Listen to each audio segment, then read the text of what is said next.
Story time. All right, we're going to be talking about a situation that happened over here when I was attacked by, I believe it was about 7 people. So, when on a regular day when I'm delivering mail, what I do is I park my vehicle over there on that side of the street. And then I put all my mail together and I come to deliver at this box right here.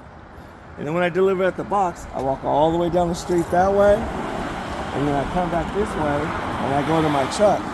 And then when I go to my truck, I grab the mail, I get it ready, and then I start at that mailbox right over there that you can't see. And then what I do is I go all the way down the street that way. I come to that CB right there, and then I come back, put my mail together, and go into the truck. Well, on this day, there was a woman that was standing at the CBU right over here, and she looked like she was going through her mail. So I didn't want to have to be a meanie and ask her to leave so I could deliver the mail. So what I did was I parked a different way than usual. I parked on the opposite side so I can start the opposite swing. So I parked my vehicle right here where this car was at. I got my mail together. She looked like she was getting her mail together. I don't know what she was doing. I got my mail together and then I walked across the street over there. And then I did my swing. As I was coming back to my mail truck, I noticed that the woman was no longer at the mailbox. She was standing about right here, and then there was about 3 people standing right here, and then a person standing right there. And then there was 2 people standing at the mailbox over there. And she started yelling at me about how the carrier from the day before was going through her mail and she believed stole some of her mail. And I tried explaining to her that what we do is we take the mail that doesn't go to the home or to the address, and we'll take it back to the truck and either give it to the right route, or we'll make sure that the person lives. Whatever it is, that's a normal thing that we do. I do not believe that that person is stealing her mail. So she started to tell me that I better come out my pocket and give her her mail. And what she did not understand is when I went to the other side of the street and came back to my vehicle, I did not have her mail. That was the mail for the other part of the route. So what happens is when she started telling me I'm gonna come out my pocket, she started hitting her hands in her fists in her hand. And I told her she please put her hands down because she's starting to threaten me and I need to go to deliver the mail. So right before I got the mail ready to go over to that CBU where the 2 people were standing, which I knew I was not going to be able to go to, but if at least I attempt it, I can go back and I would have a case while I brought the mail back. When I was going back to my truck, they started coming after me. And then a person stepped in front of the door of my truck so I could not go into the truck. I threw the mail. They weren't standing directly in front of the door, but kind of in front of the door. So I threw the mail onto the seat, and then I started running this way. And we're going to take a little nice walk. And when I say run, I can quickly walk fast. I was, at that time, I believe I was running like 6.5 minute miles. And so as I'm going this way, I start calling the police. And if we turn around and look, they go into my truck where that gray car is at, and they start going through the mail that was on the seat and the rubber band to see if they could find their mail, which their mail would not be in that rubber band because that was for the other side of the block. So as we're going this way, I call up 911, and 911 answers the phone, and I'm talking to the person on the line, and I'm saying that I'm a mailman and that I've being attacked by some people and they're chasing me down the street, and that they wanted some mail and have gone inside my mail truck, and that I didn't want to get into a fight or anything physical with them because they please an officer. And so as I'm coming around this corner right here, go around this corner, and what happens is I mow the lawn to this house as a service to the people that live in these homes. Hey there, what's up? Hold on. Pause it. So as I'm continuing to quickly start walking, I get over to this way, and I'll never forget it. It was like a movie. I run up to this door right here, and the 911 operator asked me, am I being attacked right now? And I was like, am I being attacked right now? What do you mean? I was just being chased. So I didn't want to put up with that any longer. I hung up the phone because what I had realized is that I had gotten far enough away from them, and that I wasn't really running. I was just running for everybody's safety.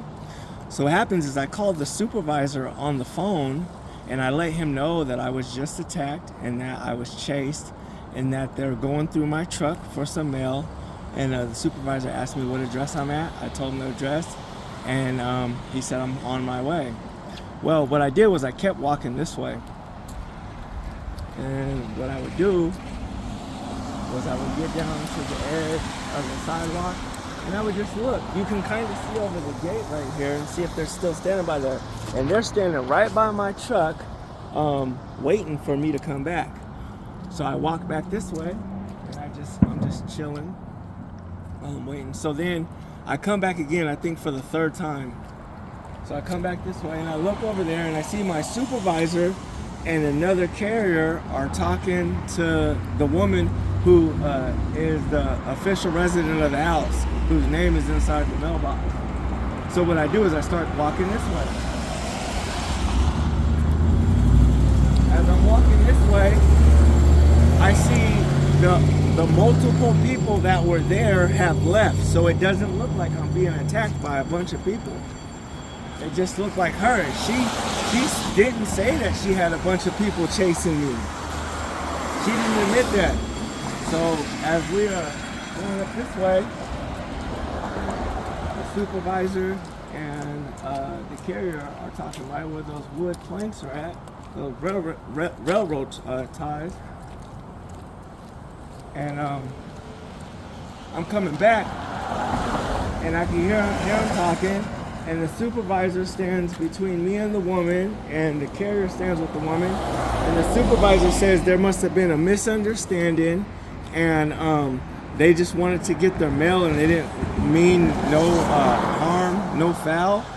And it was like, we just asked them, how can we make this situation okay? And she said she wanted her mail. So the supervisor asked me to give her the mail. And now that I had witnesses over here, I had no problem giving her mail. I went and grabbed her mail out of the bundle that was in a tray, got her mail together, came back and gave it to her. Then she left, and me, the supervisor, and the carrier, we talked. And I asked him, how am I supposed to give him the mail when we just had that situation? And he said, well, that's not what she said to him. And so I was not going to get angry. I still have a couple more, about an hour left that I needed to deliver. So I just went on my delivery. A couple of days later, so real quick, they were looking for that mail that they said that the carrier was stealing. And so a couple of days later, I was parked down the street and doing a whole nother part of my route. And that woman walked up to my vehicle, and she she said she apologized. She didn't know that I was going to take it that way, that they were trying to attack me. And I was like, you guys chased me a half a block down the road. What do you mean you didn't know you were going to take it that way?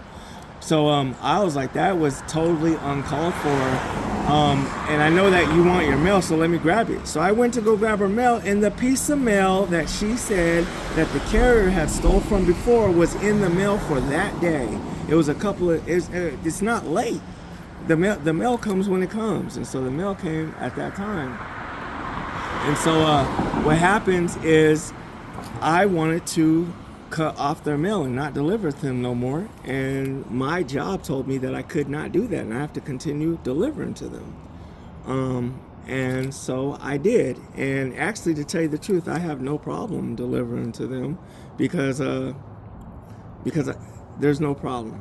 So what happens is that now a while ago, when we had this supervisor who's no longer there, when I would give a part of my route away, it would go to random carriers. And when that carrier the white boy who that woman and those friends wanted to beat up carries part of my route.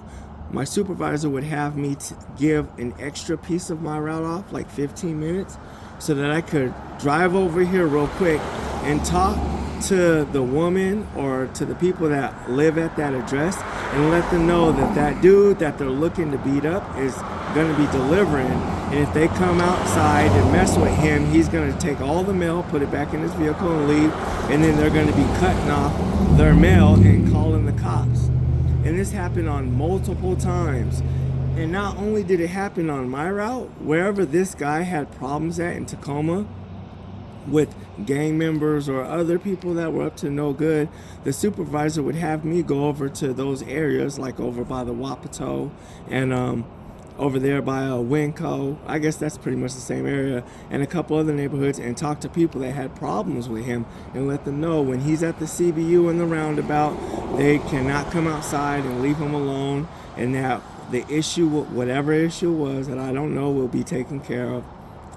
And so what happens is years later, I think this is about 2 years later, I still deliver mail to these people. The post office never believed me about the stuff that I had, the situation I went through, until one day these people came inside of the office to come get mail at the cage at the front desk, and the mail wasn't there. They ripped they ripped pictures off the wall and started throwing pictures and telling people to come out here, and that they're American citizens and they don't have the right to be treated better. And so then my job ended up making it where they cannot come back on the property and they have to set up a P.O. box. But until they set up a P.O. box, I still had to deliver to them. Then when they set up the P.O. box, the people had their address changed with the companies that were sending them the mail, and the address was changed to their neighbors. So now the mail was being delivered to their neighbors. And I was getting tired of putting up with all this crap, and I mean, I can handle my own, so I continue to deliver their mail, and I still deliver their mail 2 years later.